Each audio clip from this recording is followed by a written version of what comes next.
All right. Welcome back, everyone. Ready for another deep dive. Always. Okay. So today, we're looking at Transrail Lighting Ltd. Hmm. All this stuff you sent over, it's pretty interesting. Yeah. We've got this board meeting announcement and a whole bunch of potential podcast questions. Yeah. And it's all about their financial results. Mm. It's like, It's like a puzzle. yeah, exactly. I love a good puzzle. Okay, so I've got this Indian company. They do lighting solutions. Right. And they just had this board meeting. On January 15th, 2025.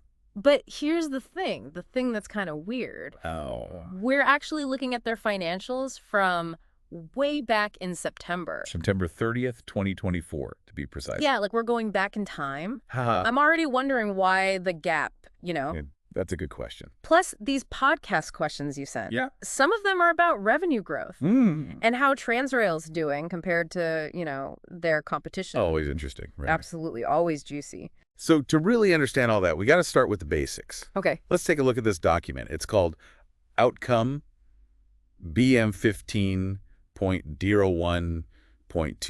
BM15.01.2025.pdf. Outcome BM. Yeah, it basically lays out what happened at the board meeting. Okay, so this document, it's telling us the board met on January 15th, 2025. Right. And it says they approved, hold on, standalone and consolidated financial results. Exactly. I mean, I get standalone, that's just Transrail on its own. Right. But consolidated, most people probably don't know what that means. Yeah, that's a good point. Consolidated means we're looking at Transrail, but we're also including all the companies they own. Uh-huh, like the whole family. Yeah, the whole business family. Okay, that makes sense. So you're not just getting one piece of the picture. Right. You're getting the whole thing. Okay, but hold on, back to this whole time travel thing. Oh. The podcast questions, they keep mentioning Q3 FY25. But yeah. the board meeting was in January 2025. How does that even work? All right, so this is where we get into fiscal years. Fiscal years. A lot of companies, especially in India, they don't follow the regular calendar year. Huh, interesting. For their financial reporting, they have a fiscal year, Okay. and it starts on a different date. Oh, I see. For Transrail, it probably starts in April. April. So that means Q3 FY25 actually ended on September 30th, 2024. Whoa, so their Q3 happened before the meeting where they approved the results. Exactly. Okay, so now the pieces are starting to fit together. They are, aren't they? Now that we've got the timeline straight, Yeah. let's look at those podcast questions. See what they tell us about how Transrail's actually doing. I like it. Like, for example, there's one asking about what's driving their revenue growth or decline, right. or decline, exactly. And you were talking earlier about how they compare to their competitors. Yeah, and there's another question about government contracts. Oh, interesting. I was thinking, with all the infrastructure projects in India, could that be a big part of why they're growing? That's a really good point. India is putting a ton of money into infrastructure. Right. And lighting is obviously a huge part of that. Yeah. If Transrail is getting those government contracts, it could definitely have a big impact on their revenue. This is all starting to make sense. And I bet this is where knowing standalone versus consolidated comes in handy, right, Akar? If they've got, like, subsidiaries specifically going after those government projects, seeing those numbers broken out would be super helpful. Exactly. Those consolidated results can tell us a lot about how different parts of the business are doing. Right. And then you can compare those numbers to past quarters. And you can see if they're gaining momentum. Okay. Or maybe they're running into some roadblocks. All right, I'm hooked. So we've got the timeline. We've got the context with these government contracts. Yeah. We've got the different types of financial results to consider. What's next? Well, before we jump into the numbers, Okay. maybe we should make a step back and think about the bigger picture. Okay. What's the overall economic situation in India? Oh, that's a good point. We need to think about the stuff they can't control, right? Exactly. External stuff. Yeah, like, what if the economy's not doing so well? That can have a big impact on any company. Makes sense. We could even take it further. Yeah. We can look at what's happening in the lighting industry globally. Oh, okay. Are there new technologies popping up? Are customers' preferences changing? So it's like we're putting together all these pieces to see the whole picture. Like detectives. Yeah, exactly. So let's put on our detective hats and see what these documents tell us about Transrail's Q3 performance. All right. Sounds good to me. Let's do it. Okay, so let's dig into those numbers. Right. In your document with the potential podcast questions. Yeah. One of them mentions revenue growth. Do these documents give us any clues about how Transrail did? Well, this board meeting outcome document Yeah. doesn't have any specific numbers, I don't think. Mm-hmm. But it does say they reviewed the unaudited financial results. Okay. So, they know the details. They do. Even if we don't yet. Right. That's pretty standard. Yeah. Companies usually have their board look things over Uh-huh. before they release anything publicly. Makes sense. But even without the exact numbers, we can, Yeah. we can kind of speculate Okay. based on like what we know about the industry Okay. and where Transrail fits in. You mentioned those infrastructure projects in India. Yeah. It seems logical that if Transrail is getting those government contracts, their revenue would be going up. Right. But then again, there's always those external factors. Oh, for sure. Absolutely. Right. Economic conditions, they can really mess things up for any company. Like, what if inflation is high? Oh, yeah. That's a good example. Right. Transrail could be paying more for like all their materials. Right. And that could eat into their profits, even if their revenue looks great. So even if we saw a big jump in revenue, we'd still need to look deeper. Okay. Yeah, exactly. We got to see the whole picture. Okay, so speaking of looking deeper, Yeah. one of the podcast questions was about Transrail compared to its competitors. Right. Do we know anything about the competitive landscape? Unfortunately, not really. These documents don't give us much to go on. Okay. But we can still think about it strategically. Okay. If India is putting all this money into infrastructure, Right.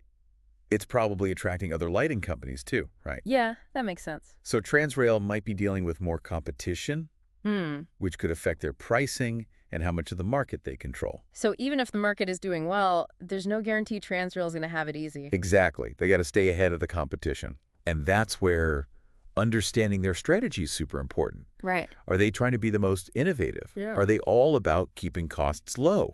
Or maybe they're focused on a specific niche within the lighting industry.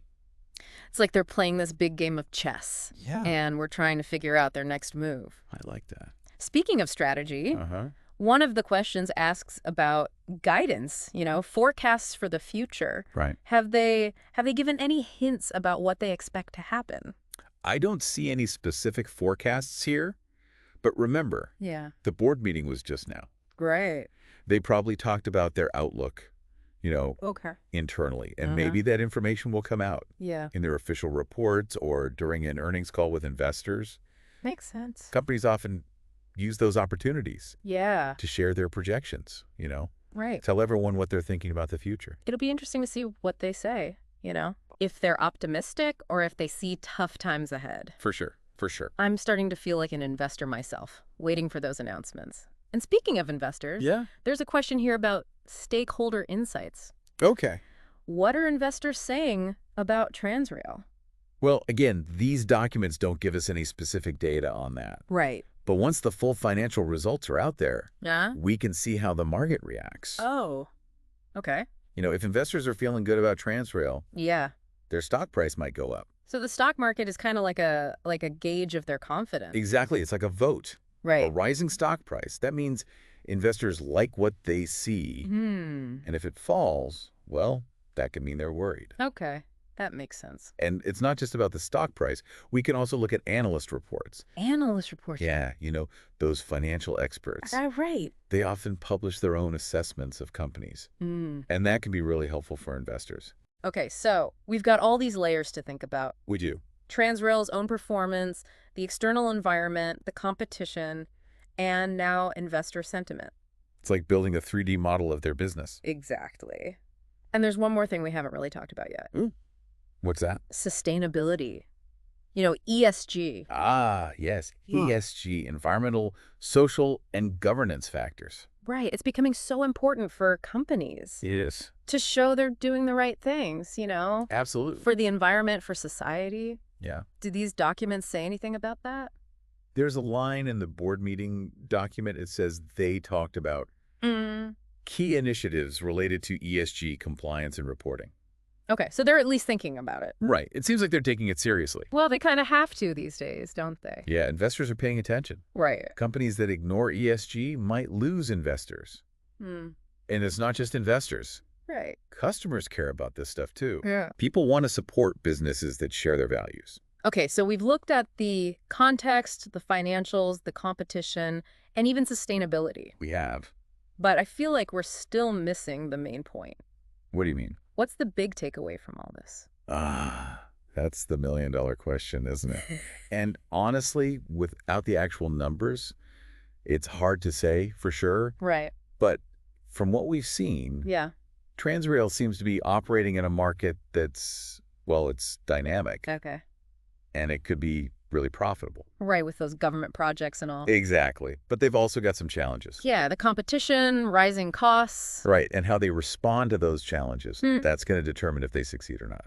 So Transrail's at a crossroads. I think that's a great way to put it. They've got opportunities, but also obstacles. Exactly. The question is, how are they going to navigate all this? That's what we need to figure out. What decisions will they make? Yeah, what's their vision? What's their plan? To answer those questions, we need more information. Right, more than what we have here. We need their official financial reports, their statements to investors. We need to see what they're actually doing in the marketplace. It's like we've just finished level 1. Exactly. And now we're ready for the next challenge. You can't wait to see what we find. Okay, so we've got this basic idea of Transrail right now. Yeah. From this board meeting and those potential podcast questions. But I feel like, I don't know, we're just scratching the surface. I think that's a fair assessment. What should we be watching for? That's a good question. As we learn more, Yeah, well, first, we need to see the actual numbers. Oh, right. Revenue growth, yeah, that's important. Yeah. But we also need to look at profitability. Okay. Are they controlling their costs? Right, because a company can be making tons of money. Exactly. And still be in trouble. Yeah, if they're spending too much. Like that saying. What is it? Revenue is vanity, profit is sanity. I like that one. And beyond the numbers themselves, I'm really curious about their strategy. Oh, absolutely. What are they doing to, to make sure they're winning? Are they putting money into research and development? Are they, coming up with new products? Okay. Maybe expanding to new places? Let's get that chess game again. Yeah. What's their next move? Right. Are they playing it safe? Or are they going for it? Oh, speaking of going for it. Yeah. One of the questions was about acquisitions. Oh, right. Could Transrail be trying to buy up smaller companies? To get bigger themselves? Yeah. Interesting. Classic power move, right? It is. Be interesting to see if they go that route. Definitely. And of course, we can't forget about ESG? Yeah, ESG. Yeah. They talked about it at the board meeting. They did. But what are they actually doing? Right. Actions matter more than words. Especially with, sustainability and all that. Absolutely. Are they actually making progress on the environment? What about their, social responsibility in their operations, their supply chain, Right. Those are the things that investors care about. And customers, too, right? Oh, yeah, definitely. ESG is becoming this whole new way of measuring success. It is. It's not just about the bottom line anymore. Exactly. Companies have to show they're, good stewards for the planet, for people. It's not just about making money. Right. It's about doing things the right way. Okay, so it seems like we've got a lot to keep an eye on. We do. The actual financials, their strategy, their ESG efforts. Yeah, and remember, this is just the beginning. Oh, right. Businesses, they're always changing. So we got to stay curious. Keep asking questions. What new challenges will Transrail face? How will they adapt? Will they be innovative? So many questions. And the answers will come over time. It's going to be fascinating to watch it all unfold. I'm already feeling way more informed about Transrail. Good. And the lighting market in India. It's amazing what we can learn. It is. From just a few documents. Yeah. And a good conversation. Well, thanks for guiding us through all this. Happy to do it. I know our listeners are going to appreciate it. I hope so. I'm excited to see what the future holds for Transrail, and I'm sure everyone listening is too. Me too. So until next time, keep those curiosity lights burning bright. See ya.